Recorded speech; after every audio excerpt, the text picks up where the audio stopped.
Passing through the woods, walking through the lanes, here comes little Red Riding Hood to meet you once again. Passing through the woods, walking through the lanes, here comes little Red Riding Hood to meet you once again. The story of Little Red Riding Hood goes like this. Once upon a time, there was a little girl who lived in a village near a forest. Her mother doted on her. She was the darling, an apple of her mother's eye. And her mother arranged the best of apples for her. Once she imported a hood, a cloak for the little girl made of red mulberry silk from a far-off land, with its oldest samples dating as far back as 3500 BC. Generally, the aristocrats were known to wear it.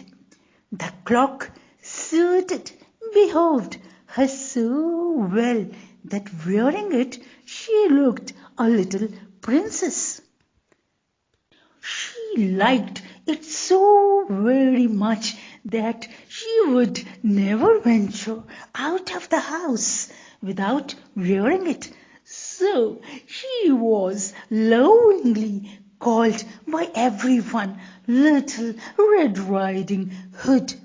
Once it so happened it was a weekend, and her mother said, "Come here, oh little darling Red Riding Hood. Rush to your granny's place. Take this cake for your grandma's sake, and a bottle of wine, after drinking which she will be very fine. The grandma is ill and weak, and to her it will be a treat. The cake and wine at length will give her power and strength. Set out before it gets hot. Set out before it gets sultry, and set out before the sun scorches and blazes hot." She also added a word of caution. "And remember, dear girl, go straight to your granny's house. Don't dawdle or linger along the way, and beware of strangers. The woods are dangerous." "Don't worry, Mommy. I'll be careful." Then the little girl went by land. She went by hills, waded the streams, and crossed the rills. She found the woods dark, lovely, and deep, with some birds chirping here and some butterflies flitting there. She marveled at the red robin and woodpecker pecking in the woods. She was fascinated by the musk rose bloom in the bushes. She plucked one, another, then another. Thoroughly engrossed, she didn't notice that it was already twilight. The sun will set in some time. The shadows had already lengthened. She didn't notice a dark shadow approaching. Suddenly, a big black wolf jumped in front of her. "Where are you going, little miss?" The wolf tried to ask amiably. He put all effort to be as friendly as possible. "I am on my way to see my grandma, who lives through the forest near the brook," Little Red Riding Hood replied. Realizing how late she was, she rushed down the path to her grandma's house. But the evil wolf rolled his eyes, thought for a moment, and calculated the situation. He leaped into the air and disappeared. He took a shortcut and reached much before little Red Riding Hood could ever reach. He lightly knocked at the door of Grandma's house. Tick-tock, tick-tock. The grandma, thinking that it was little Red Riding Hood, at once said, come in, dear. I was so worried for you. And there went the wolf, leaving no time for Grandma to say another word. Before the wolf gobbled her up, yes, the evil wolf gobbled the Grandma up. After eating Grandma, the wolf let out a satisfied burp and then walked through Granny's wardrobe to find a nightgown that he liked. He added a frilly sleeping cap and also dabbed some of Granny's perfume behind his pointed ears so that the little girl should mistake the scent in the room as her Granny's. And in order to hide his big ugly nose with two large spouts, he wore the specs of Grandma, which were lying just right on the bedside. Minutes later, the little girl knocked on the door. The wolf had already jumped into the bed. He tightly pulled the bedsheet around him and covered his nose. Who is it? He called in a cackly voice. It's me, little Red Riding Hood. Oh, how lovely. Do come in, my dear.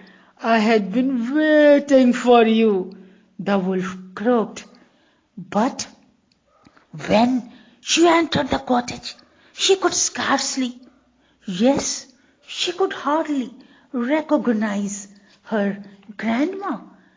Oh, Grandma, your voice sounds so odd, so gruff and so rough. The evil wolf squeaked. Oh, darling, I just have a touch of cold. But, Grandma, what big ears you have, said the little girl as she edged closer to the bed. The better to hear you with, my dear, replied the wolf. But, Grandma, look at your eyes. What big eyes you have, said little Red Riding Hood. The better to see you with, my dear, replied the wolf. But, Grandma, what big teeth you have, said the little girl in her quavering voice. Now the wolf could no longer contain himself. He roared, Yes, the better to eat you with, my dear. He leapt out of the bed and began to chase the frightened little girl. Instinctively, little Red Riding Hood ran out fast out of the cottage, shouting for help. Help! Help! Is there anyone? Help! Please help!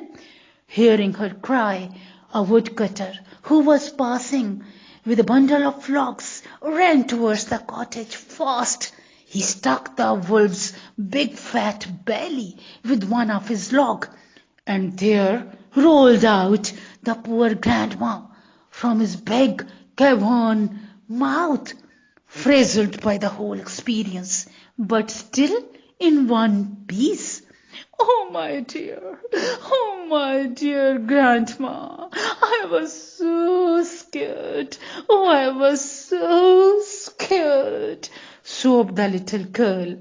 I promise I will never speak to strangers or dawdle in the woods again. The grandma was very happy that the little girl at last had learnt her lesson. She consoled her. It's okay, my dear girl. At last we are saved. And then the granny thanked the woodcutter profusely for saving them. Now they just understood that it was very, very dangerous, as the night had already fallen, and they shut the door as it was very, very dark outside. They shut the door of the cottage, double checking the latch to ward off any such evil wolf on the prowl. In the meantime, the woodcutter knocked out the wolf and carried him deep into the forest, where the evil wolf would not bother the people with his evil tactics anymore.